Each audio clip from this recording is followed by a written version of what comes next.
Tata bahasa Jepang, bunpo. Oke, partikel wa.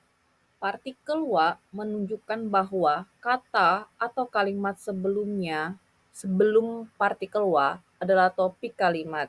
Jadi, si pembicara memakai partikel wa untuk mengatakan hal yang mau dibicarakan. Untuk menggunakan partikel wa pada sebuah kalimat, kita harus menggunakan dua kata benda satu dan kata benda dua. Contoh kalimat ya. Satu, watashi wa eko desu. Saya Eko. Jadi, topik di sini adalah watashi. Kemudian nomor dua, watashi wa gakusei desu. Saya seorang pelajar. Topiknya adalah watashi, saya adalah seorang pelajar. Kemudian nomor tiga, ano hito wa Yui-chan desu. Yui-chan. Jadi topiknya adalah ano hito atau orang itu. Orang itu siapa? Orang itu adalah Yui. Oke, nomor 4. Eko-san wa Indonesia jin desu. Topiknya apa? Yaitu Eko-san atau saudara Eko. Dan dijelaskan oleh kata benda kedua. Jadi Eko-san adalah seorang Indonesia, orang Indonesia. Kemudian nomor 5, Eko-san wa isha desu. Jadi topiknya adalah Eko-san dan dijelaskan Eko-san itu siapa? Eko-san itu seorang dokter. Selanjutnya des. Tulisannya memang desu, tetapi cara bacanya adalah des. Oke, akhiran des pada akhir kalimat untuk menunjukkan sifat sopan terhadap lawan bicara. Oke, kalau tidak menggunakan des, apa kalimat itu bisa digunakan? Ya, bisa. Jadi kayak semisalnya, watashi wa gakusei.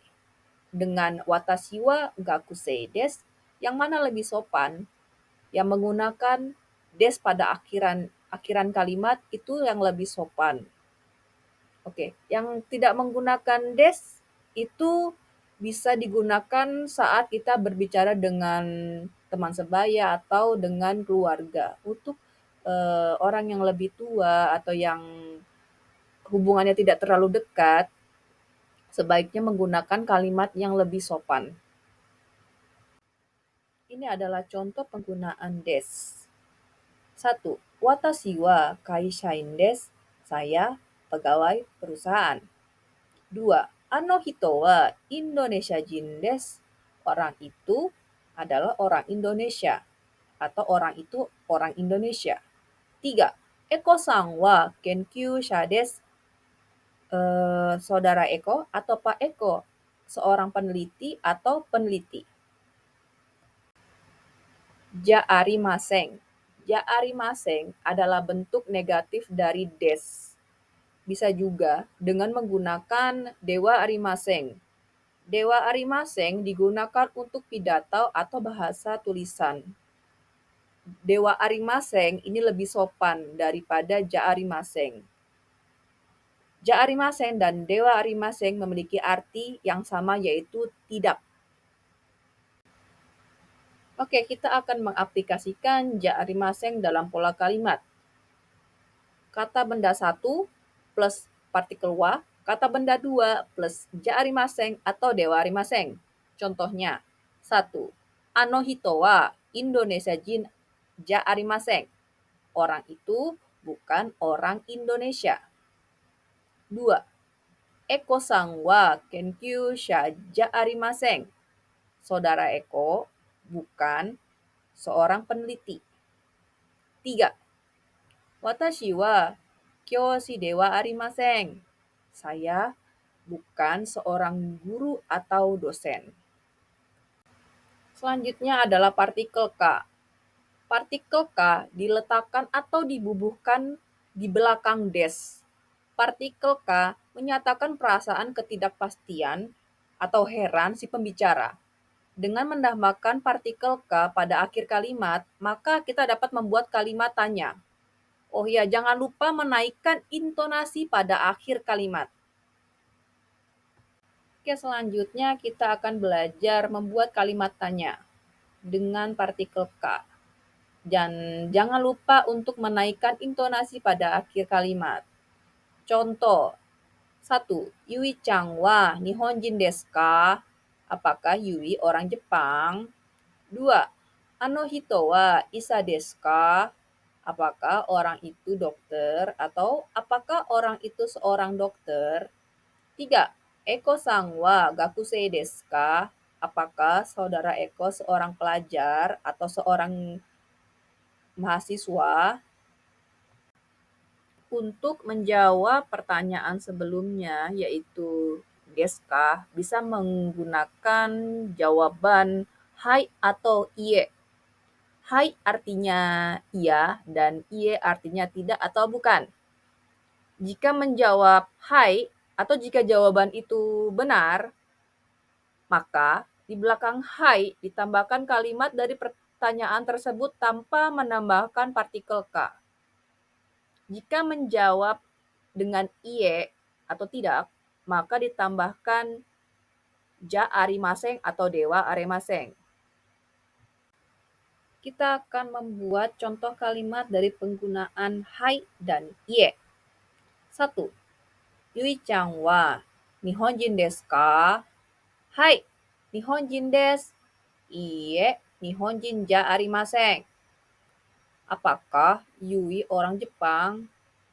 Iya, orang Jepang. Bukan, bukan orang Jepang. Kedua, ano hito wa isha desu ka? Hai, isha desu. Iye, isha ja arimaseng.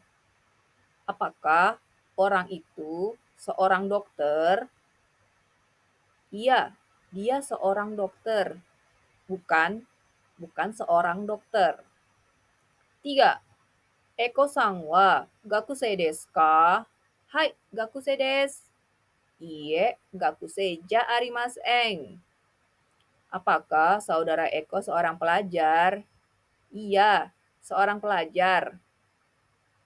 Bukan, Eko-san bukan seorang pelajar atau seorang mahasiswa.